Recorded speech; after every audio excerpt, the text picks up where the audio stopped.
Monsieur le Président, chers collègues, nous nous attacherons ici à l'objectif 3, favoriser la mobilité européenne des jeunes à des fins d'insertion sociale et professionnelle.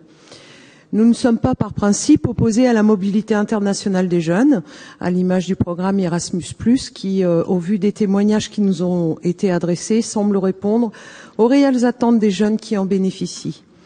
Nous nous pencherons sur les autres aspects des programmes.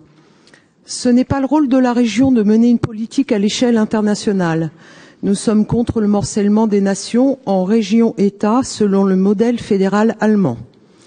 Cette dilution de notre nation est un souhait de Bruxelles et de ceux qui militent pour un abaissement des souverainetés nationales. Vous l'aurez compris, ce n'est certainement pas notre souhait. Dans la même optique, nous nous opposons à la conception mondialiste des programmes et notamment celle du Coremob. Il est écrit dans ce rapport que l'aide à la mobilité implique la solidarité internationale. Nous ne pensons pas qu'il est du devoir impérieux de la région de dépenser l'argent des contribuables au nom d'une coopération décentralisée qui s'étend d'ailleurs bien au-delà des frontières de l'Europe. Vous lancez une nouvelle expérimentation pour le développement du volontariat international, outil d'insertion socio-professionnelle et d'éducation à la citoyenneté et la solidarité internationale pour les jeunes. Nous estimons qu'il s'agirait déjà d'éduquer notre jeunesse à la solidarité nationale avant de lui promettre le paradis internationaliste. Vous avez lancé un appel à projet visant à soutenir l'ouverture de 9 places d'accueil pour des jeunes issus de ces régions partenaires au Maroc, en Allemagne, en République tchèque, dans le cadre d'un service civique international. Mais il faut rappeler que si des étudiants obtiennent une aide financière, certains d'entre eux ne vont pas au bout de leurs engagements pris concernant leur séjour à l'étranger.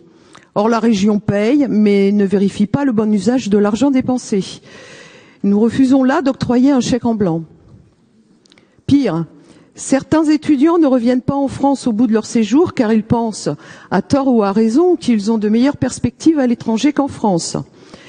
Est-ce à la région de soutenir cette expatriation qui relève du libre choix ?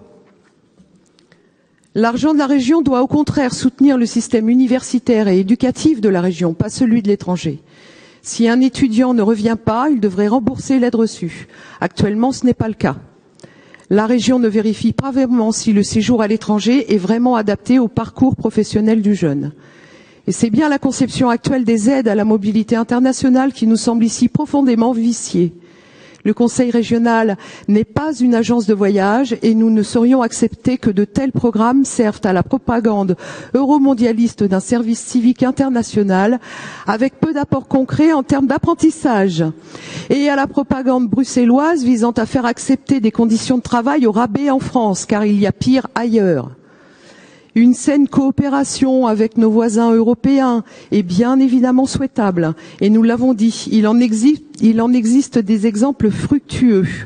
Mais nous ne voulons pas que l'argent des contribuables soit dépensé au profit de projets et d'une propagande contraire à l'intérêt national. Je vous remercie.